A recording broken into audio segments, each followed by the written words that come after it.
Good evening, friends. Today we are going to deal about the topic Indian Constitution, ಭಾರತದ ಸಂವಿಧಾನ.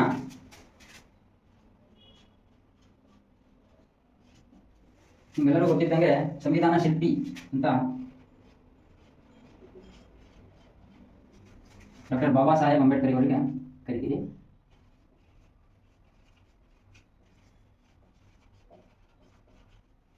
He is known as architect of Indian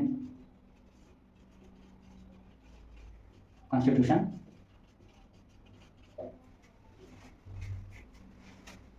ಇವರು drafting ಕಮಿಟಿಯ chairman ಕೂಡ ಆಗಿದ್ರು. Next ನಾವು ನೋಡೋದಾದ್ರೆ constitution ಅಂದರೆ ಏನು ಅಂತ. ಕಾನ್ಸ್ಟಿಟ್ಯೂಷನ್ ಅಂತ ಅಂದರೆ it is a set of rules and regulations of the provisions which are required to run a country. ಅಂದರೆ it is a set of rules and regulations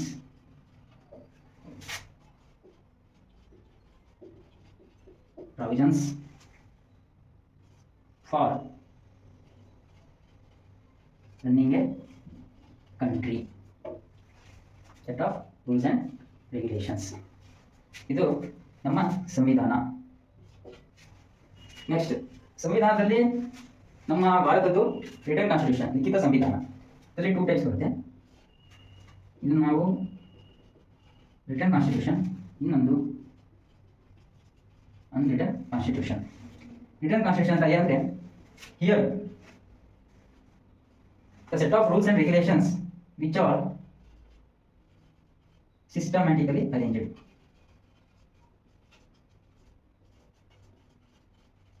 ಏನಂತಂದ್ರೆ ಪ್ರಾವಿಷನ್ಸ್ಗಳು ಅಥವಾ ಪಾಲಿಸೀಸ್ಗಳು ಸಿಸ್ಟಮ್ಯಾಟಿಕ್ ಆಗಿ ಅರೇಂಜ್ ಆಗಿರುತ್ತೆ. ಇಲ್ಲಿ ಅನ್ರಿಟನ್ ಕಾನ್ಸ್ಟಿಟ್ಯೂಷನ್ ಅಲ್ಲಿ systematic ಆಗಿ arrange ಮಾಡಿರಲಿಲ್ಲ. ಇದು example India, USA, like example British Constitution, next to New Zealand, the Irish Constitution, etc. ಇದು ಕಾನ್ಸ್ಟಿಟ್ಯೂಷನ್ ಅಂದರೆ ಈ ಥರ written constitution and unwritten constitution. ನಮ್ಮದು lengthiest constitution and that is written constitution.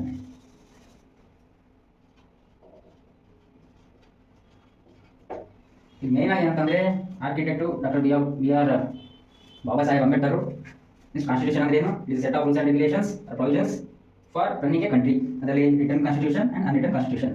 ನಮ್ಮದು ಇಂಡಿಯಾದು ಲಿಖಿತ ಸಂವಿಧಾನ, others countries British, New Zealand, Irish ಇದೆಲ್ಲ ಅನ್ರಿಟನ್ ಕಾನ್ಸ್ಟಿಟ್ಯೂಷನ್. ನೆಕ್ಸ್ಟು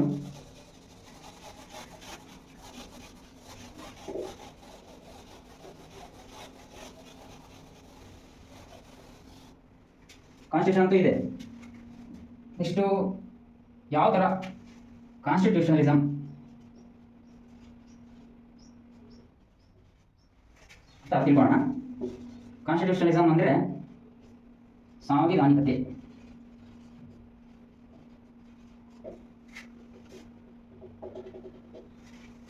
ಇಲ್ಲಿ ಸಾಂವಿಧಾನಿಕತೆ ಅಂದರೆ ಯಾವುದೇ ಒಂದು ದೇಶ set of rules and regulations ಏನು ನಾವು ಕಾನ್ಸ್ಟಿಟ್ಯೂಷನ್ ಅಂತ ಕರಿತೀವಿ ಅದರ ಪ್ರಕಾರ ನಡೆದುಕೊಂಡ್ರೆ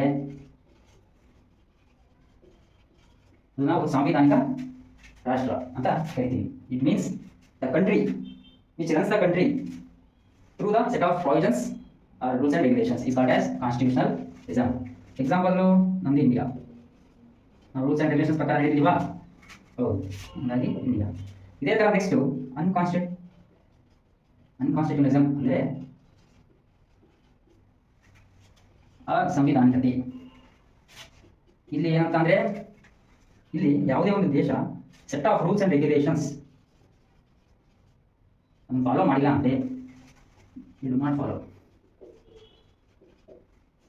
ಇದನ್ನು ನಾವು ಅನ್ಕಾನ್ಸ್ಟಿಟ್ಯೂಷನಲಿಸಮ್ ಅಂತ ಕರಿತೀವಿ. Example north Korea. ಇಷ್ಟೇ ಇಂಪಾರ್ಟೆಂಟ್. ಸಂವಿಧಾನಿಕತೆ ಅಂದರೆ ಏನು, ಅಸಂವಿಧಾನಿಕತೆ ಅಂದರೆ ಏನು. ನೆಕ್ಸ್ಟು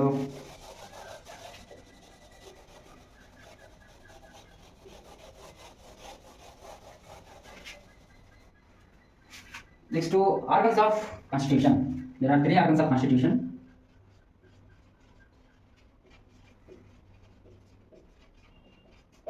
ಒಂದು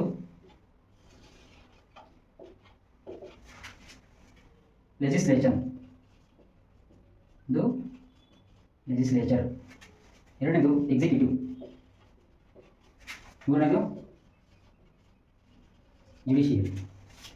ಲೆಜಿಸ್ಲೇಚರ್ ಅಂದರೆ ಶಾಸಕಾಂಗ, ಇದು ಎಕ್ಸಿಕ್ಯೂಟಿವ್ ಅಂದರೆ ಕಾರ್ಯಾಂಗ, ಜುಡಿಷಿಯರಿ ಅಂದರೆ ನ್ಯಾಯಾಂಗ. ಲೆಜಿಸ್ಲೇಚರ್ ಏನು ಮಾಡುತ್ತೆ? ಇದು ಕಾನೂನನ್ನು ತಯಾರು ಮಾಡುತ್ತೆ, ಅಂದರೆ ಇಟ್ ಮೇಕ್ಸ್ ಲಾ. ಯಾವುದೇ ಒಂದು ಕಾನೂನು ಫಸ್ಟ್ ಅಂದರೆ legislature, it makes law.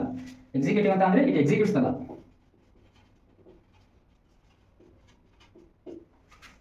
Next judiciary ಅಂತ ಅಂದರೆ ಯಾವ ಲಾ ಮಾಡಿರ್ತಾವಲ್ಲ ಅವು ಸರಿ ಇದೆಯೋ ಇಲ್ಲ ಅಂತ ಅಂದು ನ್ಯಾಯ ಕೊಡೋದು. It checks the law and gives justice. ಇವು ಮೂರು ಆರ್ಗನ್ಗಳು, 3 ಆರ್ಗನ್ಸ್ ಆಫ್ ಕಾನ್ಸ್ಟಿಟ್ಯೂಷನ್, ಒಂದು ಲೆಜಿಸ್ಲೇಚರ್, ಎಕ್ಸಿಕ್ಯೂಟಿವ್ ಆ್ಯಂಡ್ ಜುಡಿಷಿಯರಿ. ಇದು it makes the law, it executes the law, it checks the law and gives the justice. Next ಒಂದೊಂದೇ ನೋಡ್ಕೊಂಡು ಹೋಗೋಣ.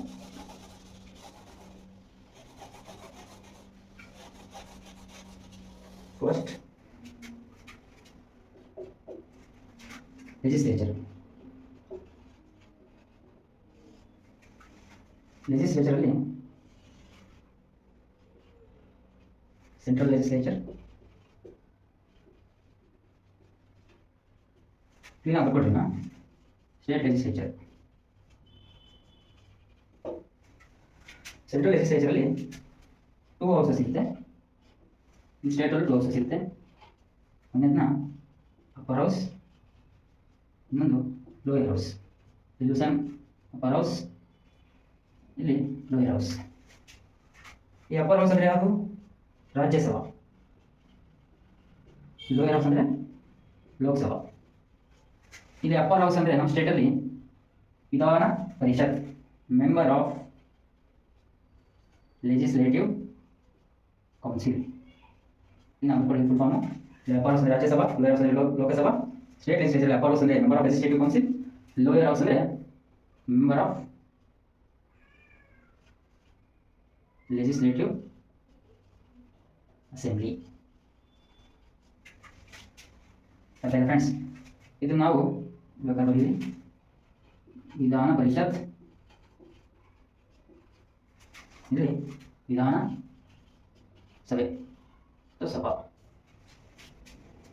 ಇಷ್ಟು ಬರ್ಕೊಡಿ ಸ್ನೇಹಿತರೆ. ಈಗ ನೆಕ್ಸ್ಟ್ ಬರೀ ಸೆಂಟ್ರಲ್ ಲೆಜಿಸ್ಲೇಚರ್ನ ಡಿಸ್ಕಸ್ ಮಾಡೋಣ.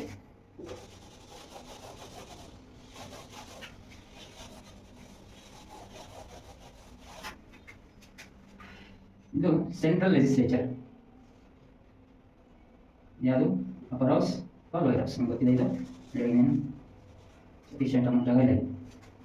ಇಲ್ಲಿ ರಾಜ್ಯಸಭಾ, ಇದನ್ನ ಲೋಕಸಭಾ. ಈ ರಾಜ್ಯಸಭಾದಲ್ಲಿ ಯಾರು ಮೆಂಬರ್ಸ್ ಇರ್ತಾರಲ್ಲ ಅವ್ರಿಗೆ ಮೆಂಬರ್ ಆಫ್ ಪಾರ್ಲಿಮೆಂಟ್ ಅಂತ ಕರಿತೀವಿ. ಅಂದರೆ ಸೆಂಟ್ರಲ್ ಲೆಜಿಸ್ಲೇಚರ್ ಅಂದರೆ ಆಲ್ಮೋಸ್ಟ್ ಪಾರ್ಲಿಮೆಂಟ್, ಸಂಸತ್,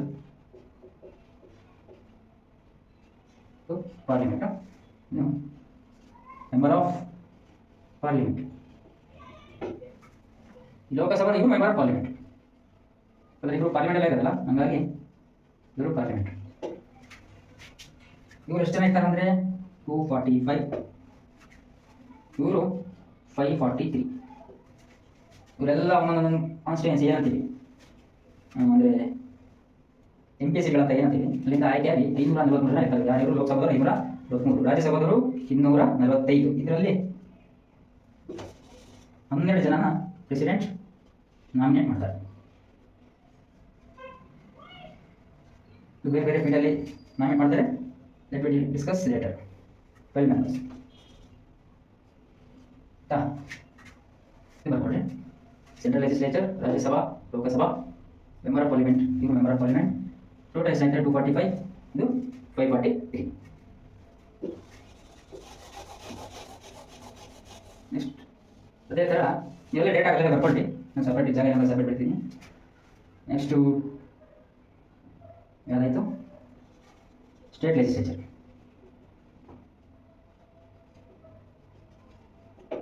ಇದರಲ್ಲಿ ನಾವಿಲ್ಲಿ MLC, ಇದು MLA.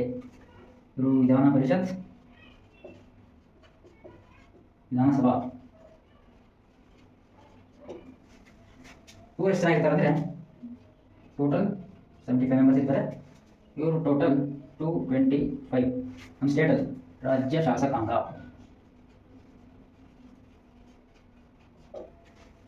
ಆಯ್ತಾ, ಇಷ್ಟೇ ಬರ್ಕೊಡ್ರಿ.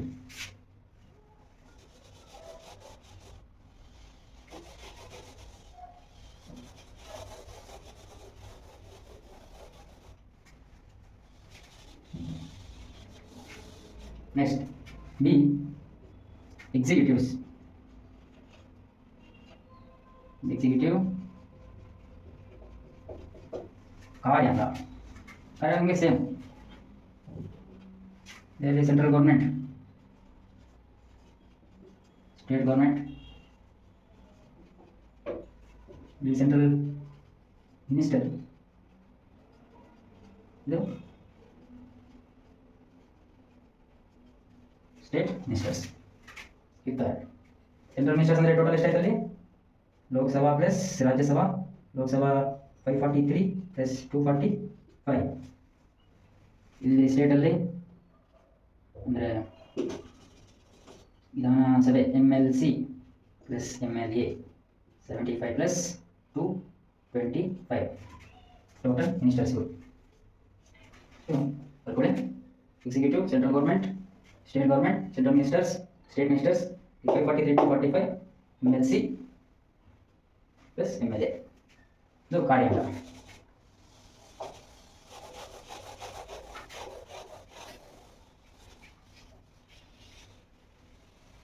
Next, judiciary.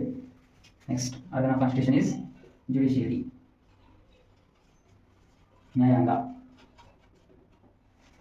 ಈ ನ್ಯಾಯಾಂಗ ನ್ಯಾಯ ಸಿಗುತ್ತೆ ನಮಗೆ ಕೋರ್ಟ್ ಅಲ್ಲಿ. ಹಂಗಾಗಿ ವಿ ಹ್ಯಾವ್ ಇಂಟಿಗ್ರೇಟೆಡ್ ಜುಡಿಷಿಯರಿ. ನಮ್ಮ ವರ್ಡ್ ಕರೆಕ್ಟ್ ಅಂತ ಹೇಳ್ಕೊಡ್ರಿ. The word is integrated judiciary. That means there is no what distribution. There is no distribution of powers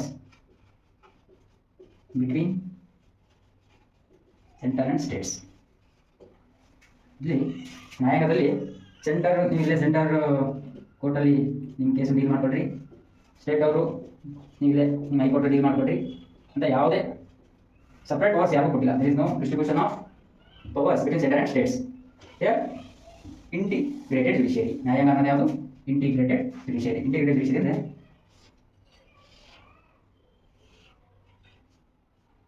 ನೋಡಿ ನೀವು ಇಲ್ಲಿ ಸುಪ್ರೀಂ ಕೋರ್ಟ್, ಹೈಕೋರ್ಟ್, ಇಲ್ಲಿ ಸಬಾರ್ಡಿನೇಟ್ ಕೋರ್ಟ್. ಈ ಥರ ಒಂದಕ್ಕೊಂದು ಲಿಂಕ್ ಆಗಿರ್ತವೆ. ಇಂಟಿಗ್ರೇಟೆಡ್, ಸಪ್ರೇಟ್ ಆಗಿದೆ ಒಂದಕ್ಕೊಂದು. ನಮಗೆ ಇಲ್ಲಿ ನ್ಯಾಯ ಸಿಕ್ಕಿದ್ರೆ ಇಲ್ಲಿ ಹೋಗ್ಬೋದು, ಇಲ್ಲಿ ಇಲ್ಲ ಅಂದರೆ ಇಲ್ಲಿ ಹೋಗ್ಬೋದು. This is called integrated judiciary. Clean ಆಗಬೇಕು. Next,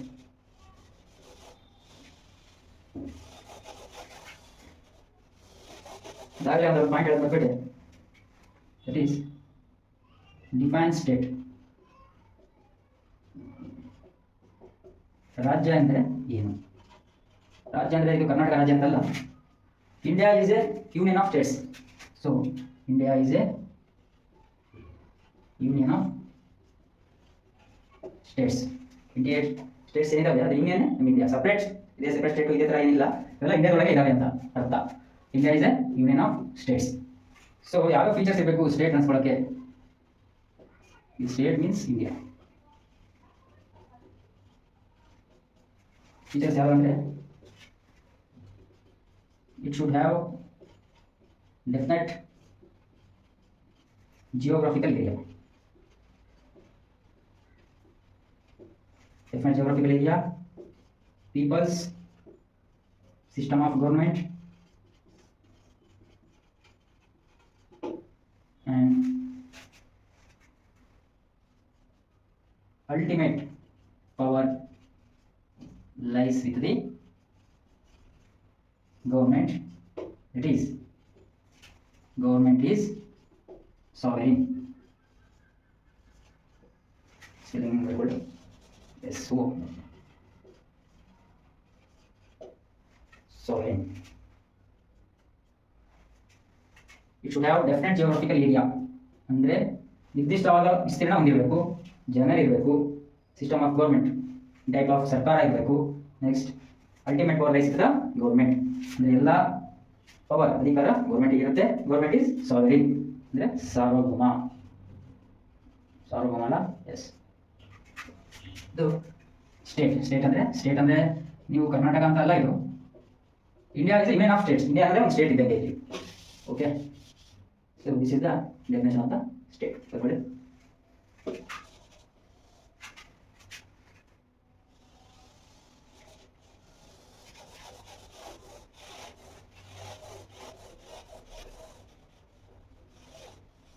So this is the introductory part.